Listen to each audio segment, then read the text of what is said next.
ஒரு அழகான காட்டில் ஒரு பெரிய சிங்கம் இருந்தது. அந்த சிங்கம் எல்லா விலங்குகளையும் பயமுறுத்தி நான் தான் காட்டின் ராஜா என்று பெருமைப்படுத்தி கொண்டிருந்தது. அதே காட்டில் ஒரு சின்ன முயல் இருந்தது. அது மிகவும் புத்திசாலி, ஆனால் உடல் பலம் இல்லாதது. ஒரு நாள் சிங்கம் எல்லா விலங்குகளையும் கூப்பிட்டு சொன்னது, ஒவ்வொரு நாளும் உங்களிலிருந்து ஒருவர் எனக்கு உணவாக வேண்டும் என்று.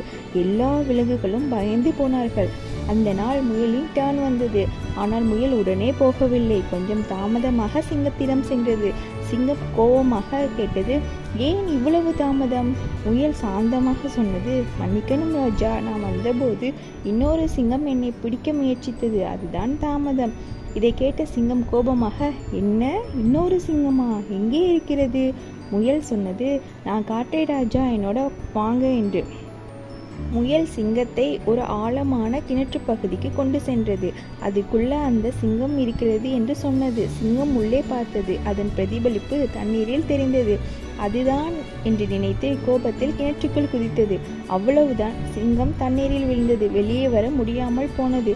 முயல் அமைதியாக திரும்பி போய் எல்லா விலங்குகளையும் காப்பாற்றியது. இதிலிருந்து நம்ம என்ன தெரிஞ்சுக்கணும் அப்படின்னா, உடல் பலம் முக்கியமில்லை, புத்திசாலித்தனம் தான் உண்மையான சக்தி.